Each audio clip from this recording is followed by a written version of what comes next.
Hello, it's C.J. Miller. I'm in Shreveport, Louisiana. Across the Red River is beautiful Bossier City, Louisiana. I'm going to take just a moment to wash out this bowl. I see I've got some crumbs in it. And then I'm going to make a pizza crust. And I'm going to be following along a recipe, maybe taking the occasional deviation from the recipe for little ways that I know that work. But yeah, stay with me on this video. We're going to make a pizza crust.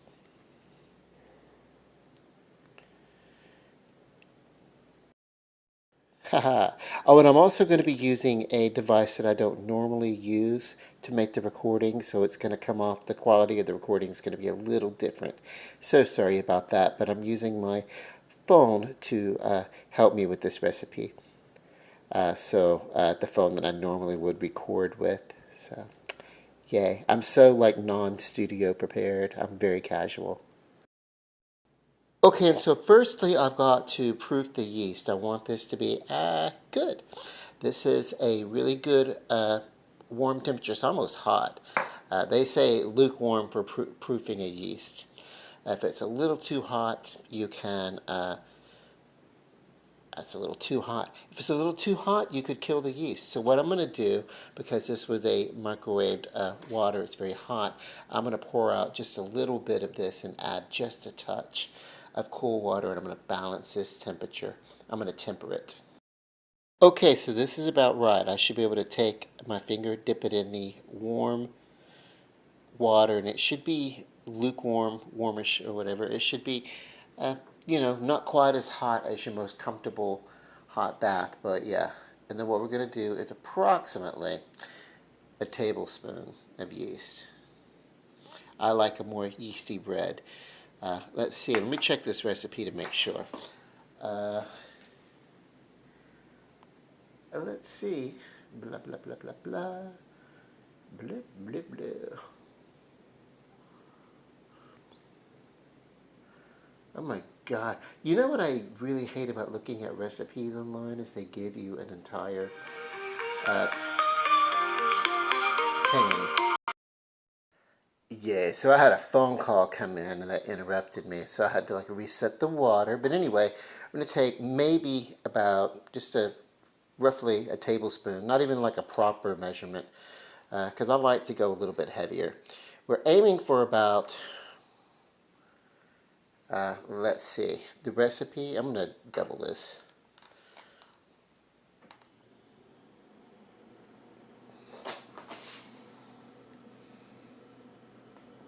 The recipe calls for one and a fourth fresh yeast. This is dry active yeast. What I'm going to do is I'm going to feed this just a little bit with just a touch of sugar. It's really going to help wake it up. It doesn't, the recipe doesn't, it calls for sugar, but it doesn't necessarily call for sugar in this particular yeast. But hang on.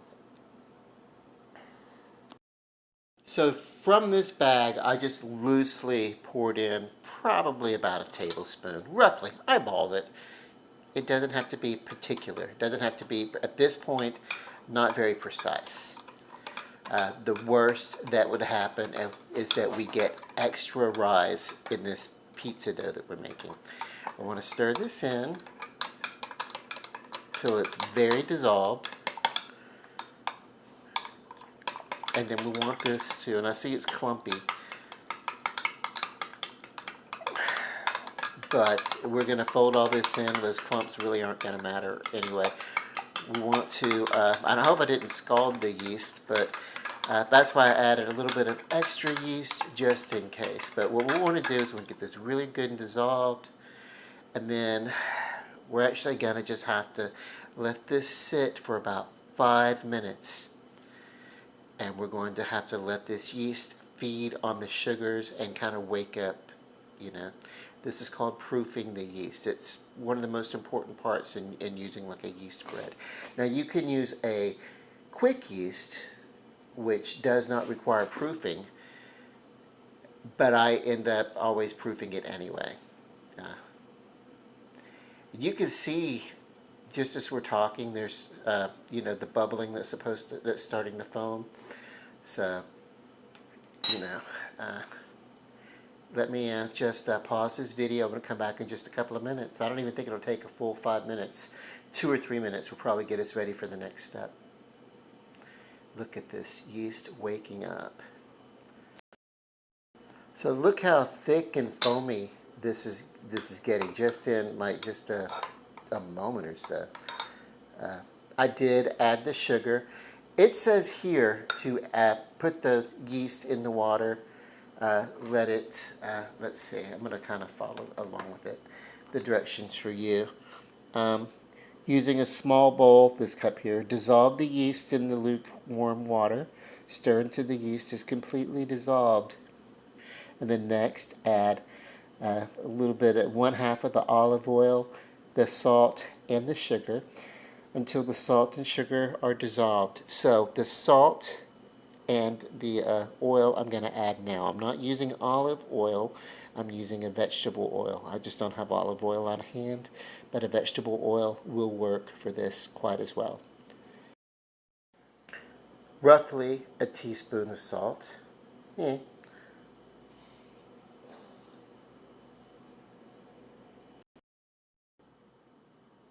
So do you see how that salt just kind of sat on top of that heavy foam? That's fine. I'm going to add the oil now.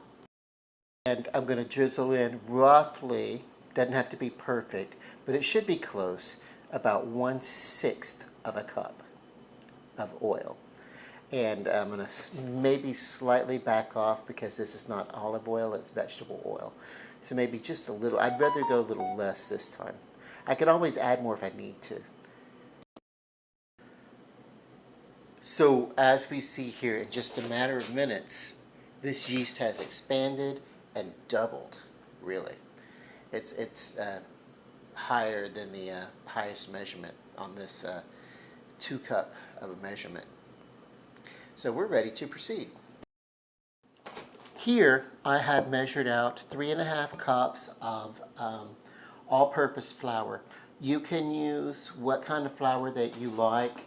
Typically, you want it to be all-purpose and bread flour, cake flour, or something like that, as long as the baking powder and baking soda and everything like that are not included in it. We don't want self-rising flour.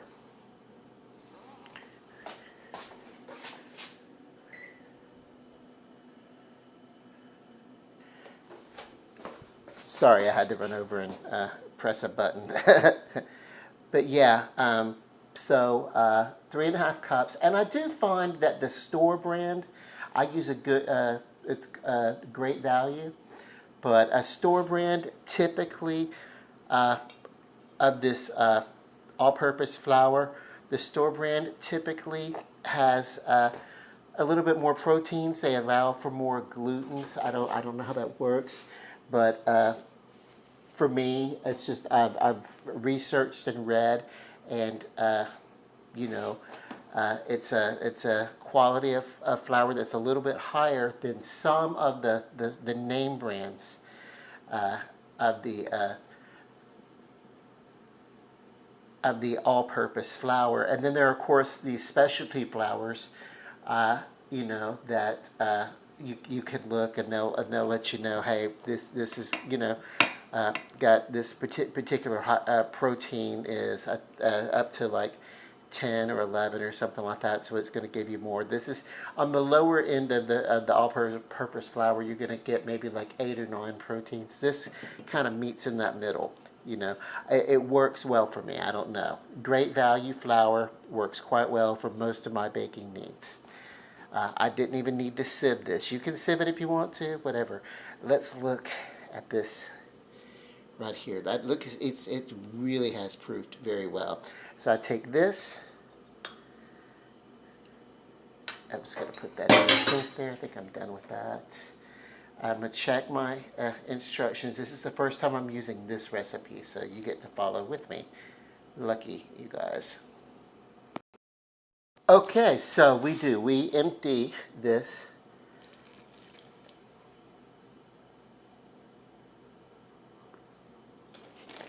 Here. And oh, I can smell it. The yeast of it. It almost smells like beer, you know.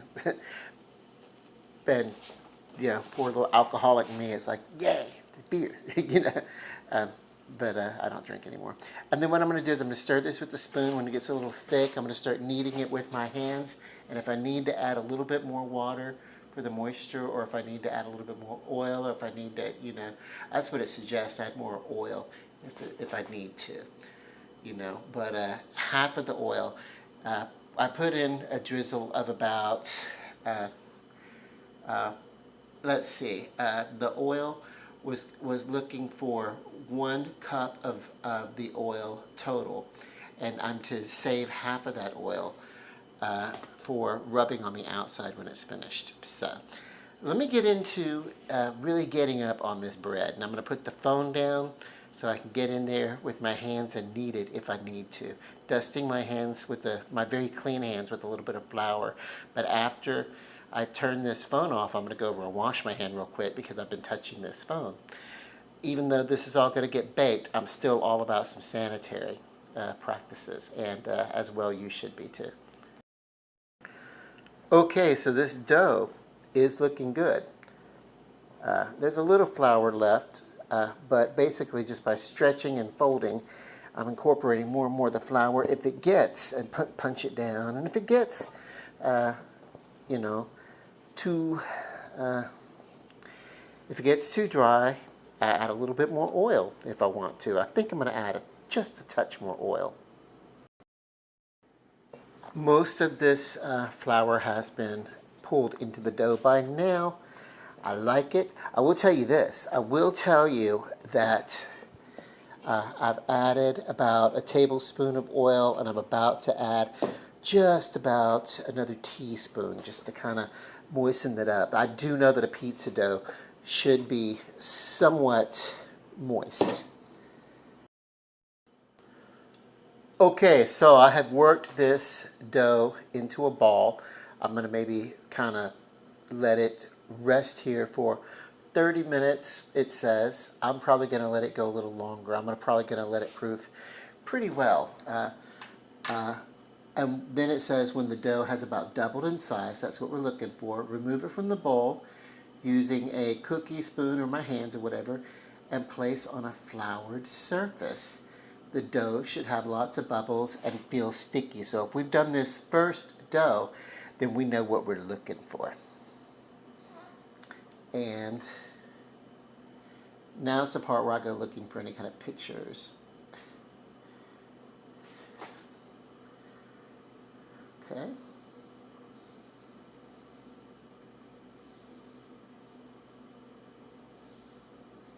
Let's see.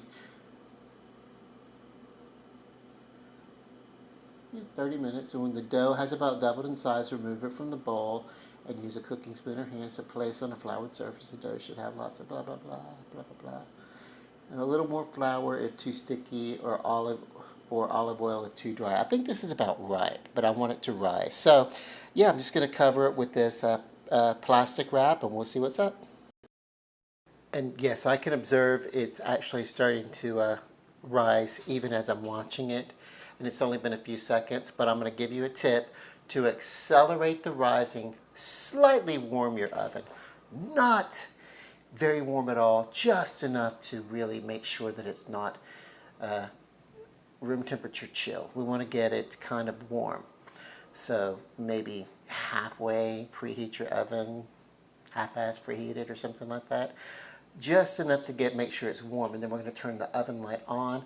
This bowl's going to set right in that oven, and that's where I'm going to let it rest to do its proofing. It'll be slightly warm, not at all hot enough to cook anything. You know, we just want it to make sure that it's a nice, cozy, warm spot for this bread to do what it's got to do, for the dough, for that yeast to activate in there. It's activated. We just want to give it optimal conditions. With the light on, resting in here, the door open, and yay, we're going to see this in about half an hour, 45 minutes tops.